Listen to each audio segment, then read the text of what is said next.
నటుడు రాజ్ తరుణ్ లావణ్య వ్యవహారం రోజుకో మలుపు తిరుగుతోంది. ఆర్జే శేఖర్ భాష నుంచి తనకు ప్రాణహాని ఉందని జూబ్లీ హిల్స్ పోలీస్ స్టేషన్లో ఫిర్యాదు చేశారు లావణ్య. శేఖర్ భాష తనని గాయపరిచాడని ఫిర్యాదులో వివరించారు. శేఖర్ భాషను కఠినంగా శిక్షించాలంటున్న లావణ్యతో రత్నకుమార్ ఫేస్ టు ఫేస్.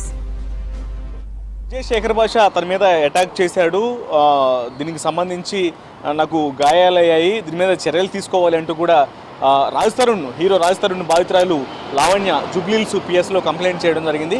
దీనికి సంబంధించి మరిన్ని వివరాలు అందించడానికి ప్రస్తుతం మనతో లావణ్య అందుబాటులో ఉంది. ఒకసారి మాట్లాడదాం. లావణ్య, ఏం జరిగింది? మీరు జూబ్లీహిల్స్ పిఎస్లో ఏమని కంప్లైంట్ చేశారు? అసలు ఈ శేఖర్ భాష ఇన్సిడెంట్కి సంబంధించి ఏం చెప్తారు? అసలు ఏం జరిగింది? సార్, పర్సనల్గా అతను ఇన్వాల్వ్ అయ్యి ఎంతవరకు మాట్లాడుతున్నాడు, ఎంతవరకు నన్ను చెడుగా చేయాలనుకుంటున్నాడు మీరు అందరు చూశారు. కానీ ఈ రోజున నన్ను ఫిజికల్గా అటాక్ చేశాడు. నన్ను పైనుంచి కిందకు వస్తున్న నన్ను 4 steps హెడ్ ఉన్న అతను తోశాడు, కిందకి పడ్డాను నేను. నా నడుము మీద కడుపు మీద తన్నాడు సార్. అతను నన్ను చంపేస్తానని, మరి నా గురించి నేను ఒక ఆడదాన్ని, నా గురించి నన్ను చెడుగా మాట్లాడుతున్నాడు కాబట్టి నీకు పెళ్ళాం లేదా, నీకు ఇంట్లో ఇంకో ఆడలేదా అని మాట్లాడాను నేను. మరి అతను పెళ్ళాన్ని అంటూనే నొప్పి వచ్చింది. నేను ఒక ఆడదాన్నే. మరి ఆ మాట అతనికి అర్థం కావట్లేదు. నేను దిలీప్ సార్ ఆఫీస్లో ఇంకో యూట్యూబ్ ఛానల్కి మేము ఇంటర్వ్యూ ఫినిష్ చేసుకొని నేను ఇంకొక ఛానల్కి నేను శేఖర్ భాష లైవ్ ఇస్తున్నాడని నాకు సమాచారం వచ్చింది. నన్ను కూడా రమ్మన్నారు, కాల్ తీసుకోమని చెప్పాను. ఈలోపు ఆల్రెడీ అదే డ్రగ్స్ గురించి గుచ్చి చెప్తున్నాడు.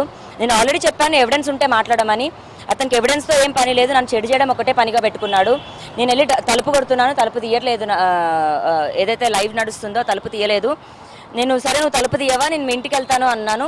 వెనక నుంచి ఈలోపు వచ్చి నన్ను కిందకి తన్నాడండి. మరి పొట్టాన్ని చూడలేదు, వెనక నడుమని చూడలేదు. అటుదంతా నేను ఎగిరి 10 steps కిందకి పడ్డాను. శేఖర్ భాష ఆల్రెడీ ఇప్పుడు ఇన్సిడెంట్ తర్వాత మీరు ఎవరైతే ఇప్పుడు కొంతమంది ప్రీతి, ఉదయ్ అనే ఇద్దరు బయటికి రావడం జరిగింది. వాళ్ళకి సంబంధించినటువంటి ఎవిడెన్స్ అని మీరు కూడా బయట పెట్టడం జరిగింది. అలాగే వాళ్ళు కూడా కంప్లైంట్ చేయడం జరిగింది. ఈ ఇన్సిడెంట్స్ తర్వాత మీ మీద మరింత ఏమన్నా శేఖర్ భాష కక్ష పెంచుకున్నాడా, లేకపోతే వీళ్ళకి సంబంధించి ఏం చెప్తారు? ఈ ప్రీతి, ఉదయ్కి సంబంధించినటువంటి ఇన్సిడెంట్కి సంబంధించి ఏం చెప్తారు? సార్, ఎవ్రీథింగ్ ఈజ్ ఫ్యాబ్రికేటెడ్ అండి. మరి నేను ఒకవేళ వాళ్ళకి నిజంగా అలా చేస్తుంటే 1.5 years అయితే టైం పట్టదు. ఈ రోజున శేఖర్ భాషకి వాళ్ళు వచ్చి మాట్లాడుతున్నారు. 4 days ago కూడా నాకు ప్రీతి ఫోన్ చేసి, ఉదయ్ ఫోన్ చేసి శేఖర్ భాష ఇలా మమ్మల్ని ఇన్ఫ్లుయెన్స్ చేస్తున్నాడు, బెదిరిస్తున్నాడు, రమ్మని మాట్లాడమని అడుగుతున్నాడు అని అడిగారు. మరి ఇప్పుడు 2-3 రోజుల్లో శేఖర్ భాష వైపు టర్న్ అయ్యి నాకు యాంటీగా మాట్లాడుతున్నారు. వాళ్ళు అంతా ఫ్యాబ్రికేటెడ్ అండి. మరి ఎంత డబ్బులు పుచ్చుకుంటున్నారో వాళ్ళు నాకు తెలియదు. నన్ను చెడు చేయాలి, నన్ను జైలుకి పంపించాలి అన్నదే వాళ్ళ మెయిన్ ఉద్దేశం.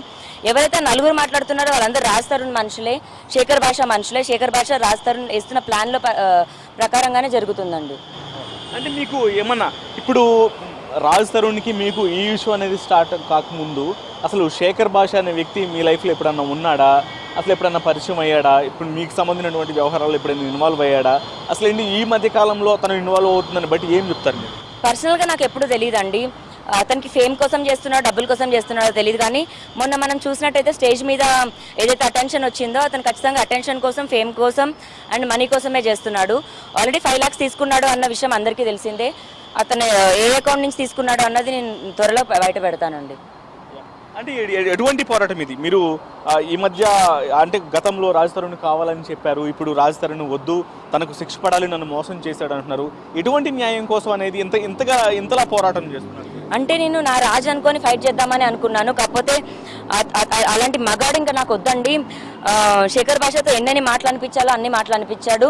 ప్రతి మాట రాజ్ తరుణ్ నోటి నుంచి శేఖర్ భాషకి వస్తేనే శేఖర్ భాష నన్ను అన్నాడు.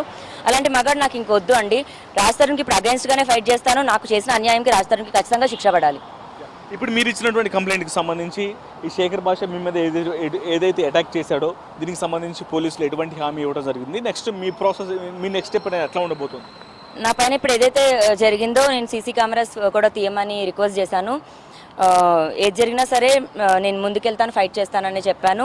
నేను ఏదైతే చెప్పానో అంతా నోట్ చేసుకున్నారు. FIR ఫైల్ చేస్తామని చెప్పారు. శేఖర్ భాష నుంచి నాకు ఖచ్చితంగా థ్రెట్ ఉందండి. నన్ను ఏం చేస్తారనే భయంగా ఉంది. నేను బయటకు వచ్చి ఫైట్ చేస్తున్నాను. మొన్న రాత్రి కూడా మా ఇల్లు డెడ్ ఎండ్ అండి. కిటికీ వైపుకు రాళ్ళు విసురుతున్నారు.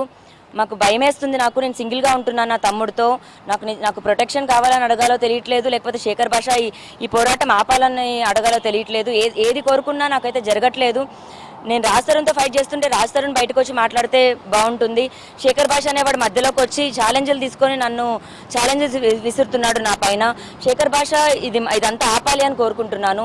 లేకపోతే నన్ను ఏం చేస్తారో అని కూడా నాకు భయం వేస్తుంది. నాకు ఒకళ్ళు ఏం జరిగినా దానికి శేఖర్ భాష అండ్ వాళ్ళ వైఫ్ భార్గవియే కారణం అవుతారని చెప్తున్నానండి. శేఖర్ భాష తన మీద అటాక్ చేయడం జరిగిందో దీనికి సంబంధించి జూబ్లీహిల్స్ పిఎస్లో కంప్లైంట్ చేయడం జరిగింది. దీని మీద పోలీసులు కేసు నమోదు చేసుకుని దర్యాప్తు చేయాలని చెప్పనంటూ కూడా ఇటు ఒకవైపున రాజ్ తరుణ్ బాధితురాలు లావణ్య కోరటం జరిగింది. మరోవైపున ఎవరైతే శేఖర్ భాష ఉన్నాడో శేఖర్ భాష గతంలో లేనటువంటి వ్యక్తి ఈ మధ్య కాలంలో తమ మధ్య వచ్చినటువంటి ఈ విభేదాల కారణంగా తను ఇన్వాల్వ్ అయిపోయి పరిస్థితి మొత్తాన్ని కూడా తారుమారు చేసే ప్రయత్నం చేస్తున్నాడు. తన మీద కూడా చర్యలు తీసుకోవాలంటూ కూడా బాధితురాలు లావణ్య డిమాండ్ చేస్తున్నటువంటి పరిస్థితి కనిపిస్తుంది.